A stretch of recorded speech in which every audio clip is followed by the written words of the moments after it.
പാകിസ്ഥാൻ തങ്ങളുടെ വ്യോമപാത തുറന്നിട്ടുണ്ട്. സ്ഥിതിഗതികൾ സാധാരണ നിലയിലേക്ക് എത്തുമെന്നാണ് അവർ പ്രതീക്ഷിക്കുന്നത്. അതിർത്തിയിൽ ഇപ്പോൾ ശാന്തതയുണ്ട്. ഇന്നലെ രാത്രി 10:30 ശേഷമൊന്നും ഷെല്ലുകൾ പതിക്കുകയോ ഡ്രോൺ ആക്രമണമോ മറ്റോ റിപ്പോർട്ട് ചെയ്തിട്ടില്ല.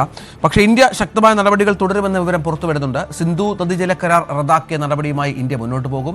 കർത്താർപൂർ ഇടനാഴി തുറക്കില്ല എന്ന കാര്യത്തിലും വ്യക്തത വന്നിട്ടുണ്ട്. അങ്ങനെ എന്ത് നടപടി ഈ പഹൽഗാം ആക്രമണത്തിന് ശേഷം ഇന്ത്യ സ്വീകരിച്ചുവോ അതേപടി നിലനിർത്തും.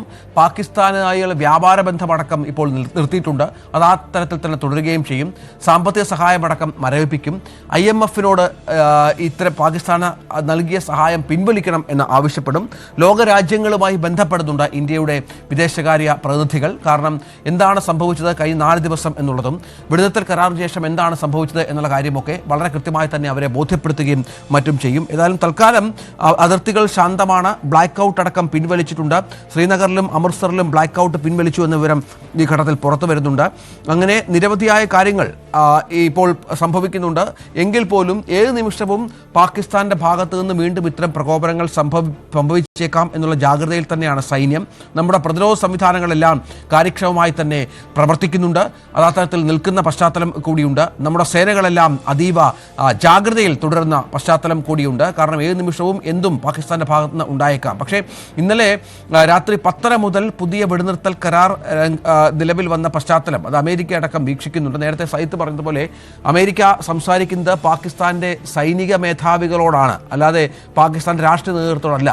അതിനുള്ള പ്രധാന പ്രശ്നമെന്ന് പറഞ്ഞാൽ പാകിസ്ഥാനിലുള്ള അശാന്തതയാണ്. സൈത്ത് ഈ നമുക്കറിയാം രാഷ്ട്രീയ നേതൃത്വങ്ങൾ ഇടപെട്ടാണ് ഈ വെടിനിർത്തൽ കരാർ സംഭവിപ്പിച്ചത്. പക്ഷെ അതിനുശേഷം സൈന്യം വെടിവെപ്പ് തുടരുന്ന സാഹചര്യം ഒരുങ്ങുകയാണ്. പാകിസ്ഥാൻ പോലെ ഒരു രാജ്യത്ത് മാത്രമേ അത് സംഭവിക്കുകയുള്ളൂ. കാരണം പട്ടാളത്തിന്റെ നിയന്ത്രണത്തിലുള്ള ഒരു രാജ്യമാണ്. അവിടെ ഒരുപക്ഷെ പട്ടാള അട്ടിമറി പോലും സംഭവിച്ചേക്കാം എന്ന സൂചനകൾ പുറത്തു വരുന്നുണ്ട്. ഈ വെടിനിർത്തൽ കരാറുമായി ബന്ധപ്പെട്ട് രാഷ്ട്രീയ നേതൃത്വങ്ങൾ തമ്മിലുണ്ടാക്കിയ ധാരണയെ പട്ടാളം അംഗീകരിക്കുന്നില്ല. കാരണം അവർക്ക് എപ്പോഴും യുദ്ധം വേണം, അവർക്ക് സമാധാനം ആവശ്യമില്ല. അത് മാത്രമല്ല അധികാരം പിടിച്ചെടുക്കുകയും വേണം. അങ്ങനെയുള്ള ആഭ്യന്തര വിഷയങ്ങളിലും ഉഴലുകയാണ് പാകിസ്ഥാൻ. തീർച്ചയായിട്ടും പാകിസ്ഥാന്റെ ആഭ്യന്തര പ്രതിസന്ധി തന്നെയാണ് സൂചിപ്പിക്കുന്നത്. കാരണം പാകിസ്ഥാൻ പൂർണ്ണമായും പട്ടാള നിയന്ത്രണത്തിലുള്ള ഒരു രാജ്യമാണ്. രാജ്യത്തിൻ്റെ നിയന്ത്രണം സാങ്കേതികമായി ഒരു ജനാധിപത്യ ഭരണകൂടമെന്ന് പറയാമെങ്കിലും ഇപ്പോഴും അവിടെ നിയന്ത്രണവും അതിൻ്റെ സ്വാധീനവും സൈന്യത്തിന് തന്നെയെന്നതാണ്. മാത്രമല്ല കഴിഞ്ഞ 77 വർഷത്തെ പാകിസ്ഥാന്റെ ചരിത്രം പരിശോധിക്കുമ്പോൾ അതിൽ ഭൂരിഭാഗവും അവിടെ പട്ടാള ഭരണമാണ് നിലനിന്നിരുന്നത് എന്നതുകൂടി ഓർക്കുക. അപ്പോൾ ആ തരത്തിലുള്ള സങ്കീർണമായ രാഷ്ട്രീയ കാലാവസ്ഥയുള്ള രാജ്യമാണ് പാകിസ്ഥാൻ. പാകിസ്ഥാനിൽ ഇപ്പോൾ സംഭവിച്ചത് ഒന്ന്, അവിടെ പാർലമെന്റിൽ നമ്മൾ പലപ്പോഴും കണ്ടതാണ്, പാകിസ്ഥാൻ പാർലമെന്റ് അംഗങ്ങൾ സർക്കാരിനെതിരെയും സൈന്യത്തിനെതിരെയും പരസ്യമായി രംഗത്ത് വരുന്ന സാഹചര്യം പോലും ഉണ്ടായി. കാരണം ഏറ്റുമുട്ടുന്നത് ഇന്ത്യയോടെയാണ്. സൈനിക ശക്തി സംബന്ധിച്ചുള്ള ധാരണ പാകിസ്ഥാനില്ല. ഇതിന് രാഷ്ട്രീയ നഷ്ടം പൊതുവിലുണ്ടാവുക പാകിസ്ഥാനാണ്. ജനങ്ങളുടെ വേദന മനസ്സിലാക്കാൻ സർക്കാർ തയ്യാറാവുന്നില്ല. ഇങ്ങനെ വലിയ വാദങ്ങളൊക്കെ പരസ്യമായി തന്നെ ഉന്നയിക്കാൻ പാകിസ്ഥാൻ പാർലമെന്റിൽ അവിടുത്തെ പാർലമെന്റ് അംഗങ്ങൾ പോലും തയ്യാറായി. അത്തരത്തിലുള്ള രാഷ്ട്രീയപരമായ പ്രതിസന്ധി നിലനിൽക്കുന്നു. ഇതിന് പുറമെ ജനങ്ങൾക്കുണ്ടാവുന്ന നാശനഷ്ടങ്ങളാണ്. മാത്രമല്ല പാകിസ്ഥാനിലെ തീവ്രവാദ ഗ്രൂപ്പുകളടക്കം ഇക്കാര്യത്തിൽ വലിയ സമ്മർദ്ദമായി സർക്കാരിന് മേൽ വരുന്നതുമുണ്ട്. അവിടെ സൈന്യമാണ് അത് നിയന്ത്രിക്കുന്നത് എന്ന സാഹചര്യം കൂടിയുണ്ട്. രഞ്ജിത്ത്, ഇനി നിർണായകമാകാൻ പോണ മറ്റൊരു കാര്യം കൂടിയുള്ളത് ഈ സീസ് ഫയർ ധാരണ ഉണ്ടായതിനു ശേഷം നടത്തുമോ എന്ന് പ്രഖ്യാപിച്ചിരിക്കുന്ന ചർച്ചയാണ്. മെയ് 12 നാളെയാണ് ചർച്ച നടക്കേണ്ടത്. നേരത്തെയുള്ള ധാരണ പ്രകാരം, അതായത് വീണ്ടും director general of military operations തമ്മിൽ ഒരു ചർച്ചയാണ് പ്രഖ്യാപിച്ചിരിക്കുന്നത്. അങ്ങനെയെങ്കിൽ ആ ചർച്ചയിലേക്ക് നാളെ കടന്നേക്കാം. ആ ചർച്ചയിലാവാം തുടർ ധാരണകൾ സംബന്ധിച്ച നീക്കമുണ്ടാവുക. എന്തായാലും പാകിസ്ഥാൻ ഒരു കാര്യം ഉറപ്പ് പ്രഖ്യാപിച്ചിട്ടുണ്ട്. തങ്ങൾ സുതാര്യമായ പെഹൽഗാം സംഭവത്തിൽ സുതാര്യമായ ഒരു അന്വേഷണം, പക്ഷപാതിത്വമില്ലാത്തൊരു അന്വേഷണം നടത്തുമെന്ന് ഉറപ്പ് അവർ നൽകിയിട്ടുണ്ട്. ഇന്ത്യ തുടക്കം മുതൽ ആവശ്യപ്പെട്ടതും അതുതന്നെയാണ്. എന്തായാലും പാകിസ്ഥാൻ ആ ഉറപ്പ് ഇപ്പോൾ നൽകിയിട്ടുണ്ട്. പക്ഷേ അത് രേഖകളിലേക്ക് ഉൾപ്പെടുത്തുമോ, ആ വെടിനിർത്തൽ ധാരണയായി അത് മാറുമോ എന്നതാണ് പ്രധാനപ്പെട്ട കാര്യം. എന്തായാലും ഒരു കാര്യം വ്യക്തമാണ്, പെട്ടെന്ന് ഒരു പിന്മാറ്റം ഇന്നലെ വൈകിട്ട് തന്നെ ഉണ്ടായതിന് പിന്നിൽ ഒരു അന്താരാഷ്ട്ര സമ്മർദ്ദം ഉണ്ടായിട്ടുണ്ട്. ആ സമ്മർദ്ദം തന്നെയാണ് നിർണായകമായത്. നേരത്തെ ഞാൻ സൂചിപ്പിച്ചതുപോലെ അമേരിക്ക അടക്കമുള്ളവർ നടത്തിയ നീക്കം തന്നെ നിർണായകമായിട്ടുണ്ട്. പ്രത്യേകിച്ച് 2 ന്യൂക്ലിയർ ശക്തികൾ തമ്മിൽ ഏറ്റുമുട്ടുമ്പോൾ അത് മറ്റ് ലോകരാജ്യങ്ങൾക്ക് മേൽ വലിയ തരത്തിലുള്ള സമ്മർദ്ദവും ഭയവും ഉണ്ടാക്കുന്നു എന്നതുകൂടിയാണ് ഈ സാഹചര്യത്തിലേക്ക് കാര്യങ്ങൾ എത്തിച്ചത്. ഏതായാലും JD വാൻസ് എന്ന അമേരിക്കയുടെ വൈസ് പ്രസിഡന്റ് മുൻകൈയെടുത്ത് സംസാരിച്ചിരുന്നു ഈ വിഷയത്തിൽ കഴിഞ്ഞ ദിവസം മുതൽ എന്നാണ് മനസ്സിലാക്കേണ്ടത്. വളരെ പ്രധാനപ്പെട്ട ഇടപെടൽ വാൻസിന്റെ ഭാഗത്തു നിന്ന് ഉണ്ടായിരുന്നു. പ്രധാനമന്ത്രിയുമായും നേരിട്ട് വാൻസ് സംസാരിച്ചു മോദിയുമായും സംസാരിച്ചു എന്നാണ് മനസ്സിലാക്കേണ്ടത്.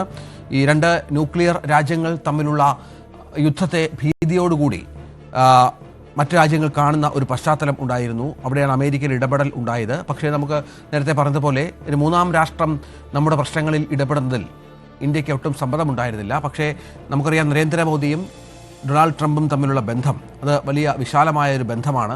അതിൻ്റെ അടിസ്ഥാനത്തിൽ ട്രംപ് തന്നെ നേരിട്ട് സ്ഥിതിഗതികൾ നിരീക്ഷിക്കുകയും മോദിയോട് സംസാരിക്കാൻ വാൻസിനോട് ആവശ്യപ്പെടുകയും ചെയ്യുകയായിരുന്നു. സ്ഥിതിഗതികൾ വാൻസ് ട്രംപിനെ വിശദീകരിച്ചു കൊടുത്തു. അതിനുശേഷമാണ് ഇരു രാജ്യങ്ങളോടും സംസാരിക്കാൻ വാൻസും മാർക്കോ റൂബിയോ ഒക്കെ തയ്യാറാകുന്നത്. അതിനുശേഷമാണ് വെടിനിർത്തൽ കരാറിലേക്ക് കാര്യങ്ങൾ എത്തുകയും ട്രംപിൻ്റെ പോസ്റ്റിലൂടെ ഇത് ലോകം അറിയുകയും മറ്റും ചെയ്ത്. ഇത് എന്തായാലും അത് സംഭവിച്ച ശേഷമാണ് പാകിസ്ഥാൻ്റെ ഭാഗത്ത് നിന്ന് വീണ്ടും കരാർ ലംഘനം ഉണ്ടാകുന്നത് എന്നുള്ളതാണ്. ചില്ലറയൊന്നും ആയിരിക്കില്ല അമേരിക്കയെ ചൊടിപ്പിച്ചിരിക്കുക എന്ന കാര്യത്തിൽ സംശയമില്ല. ഒരു വാർത്തയിലേക്ക് പോയാൽ, പാകിസ്ഥാൻ അഭിമാനത്തോടെ പ്രകീർത്തിച്ചിരുന്ന ചൈനീസ് ആയുധങ്ങൾ സംഘർഷം ശക്തമായതോടെ ഫലപ്രദമല്ലെന്ന് കൂടിയാണ് തെളിയുന്നത്. മെയ് 7-ന് ഇന്ത്യ വ്യോമാക്രമണം നടത്തിയപ്പോൾ പാക് വ്യോമ പ്രതിരോധ സംവിധാനത്തിന് ഒരു സൂചന പോലും ലഭിച്ചില്ല. അടുത്ത ദിവസം പാകിസ്ഥാൻ 15 ഇന്ത്യൻ ലക്ഷ്യസ്ഥാനങ്ങളെ ആക്രമിച്ചുവെങ്കിലും എല്ലാം വിഫലമായി. ഏതൊക്കെയാണ് പാകിസ്ഥാനെ പരാജയപ്പെടുത്തിയ ആ ആയുധങ്ങൾ? അപർണ കുറുപ്പിന്റെ റിപ്പോർട്ട് കാണാം. PL-15E മിസൈൽ വഴിയിൽ വീണു. HQ-9 പ്രതിരോധ സംവിധാനം തകർന്നു. India JF-17 ജെറ്റുകളും വെടിവെച്ചിട്ടു. അങ്ങനെ കുറച്ച് ദിവസം മുൻപ് വരെ പാകിസ്ഥാൻ അഭിമാനപൂർവ്വം ആഘോഷിച്ച ആയുധങ്ങളുടെ കഥയാണ് ഇത്. ചൈനയിൽ നിന്ന് വാങ്ങി പരാജയപ്പെട്ട 5 ആയുധങ്ങൾ ഏതെല്ലാമാണെന്ന് നോക്കാം. ഒന്നാമത്തേത് PL-15E മിസൈൽ തന്നെ. ആദ്യ ഉപയോഗം തന്നെ പരാജയപ്പെട്ടു. ഈ മിസൈൽ പാകിസ്ഥാൻ ചൈനയിൽ നിന്ന് സ്വന്തമാക്കിയതാണ്. റിപ്പോർട്ടുകൾ പ്രകാരം മെയ് 8-ന് പാകിസ്ഥാൻ ഇന്ത്യക്കെതിരെ ഒരു PL-15E മിസൈൽ പ്രയോഗിച്ചു.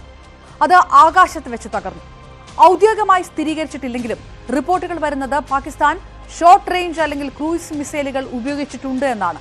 പഞ്ചാബിലെ ഹോഷിയാർപൂർ ജില്ലയിലെ ദസുഹ ഗ്രാമത്തിൽ ഒരു ക്രൂയിസ് മിസൈലിന്റെ അവശിഷ്ടങ്ങൾ കണ്ടെത്തി. അതിൽ PL-15E എന്ന് എഴുതപ്പെടുകയും ചെയ്തിരുന്നു. പാകിസ്ഥാന്റെ CH-4 ഡ്രോണുകളാണ് ഇനി. അതും ഇന്ത്യ വെടിവെച്ചിട്ടു എന്നാണ് റിപ്പോർട്ടുകൾ. പാകിസ്ഥാന്റെ കൈവശം ഷഹ്ബാർ 2, Barak, Ababil, wing ലുങ് second, CH-4 തുടങ്ങിയ ശക്തമായ ഡ്രോണുകളുടെ നിരയുണ്ട്. ഇതിൽ ഈ CH-4 തന്നെ ഏറ്റവും ശക്തമായതായി കണക്കാക്കപ്പെടുന്നുണ്ട്. ചൈനയിൽ നിന്ന് കിട്ടിയതാണ് CH-4 ഡ്രോണുകളും. ചൈനയുടെ China aerospace science and technology കോർപ്പറേഷനാണ് CH-4 ഡ്രോൺ നിർമ്മിച്ചത്. 2021-ൽ പാകിസ്ഥാൻ 5 CH-4 ഡ്രോണുകൾ ചൈനയിൽ നിന്ന് വാങ്ങി. 2024 മെയ് മാസത്തിൽ ഏകദേശം 202 കോടി രൂപയ്ക്ക് 10 ഡ്രോണുകൾ കൂടി വാങ്ങി. ഇവ നിരീക്ഷണത്തിനും ശത്രുവിനെ ആക്രമിക്കാനും ശേഷിയുള്ളവയാണ്. ഇതുവരെ പാകിസ്ഥാന്റെ എല്ലാ ഡ്രോൺ ആക്രമണങ്ങളും ഇന്ത്യ തടഞ്ഞിട്ടുണ്ട്.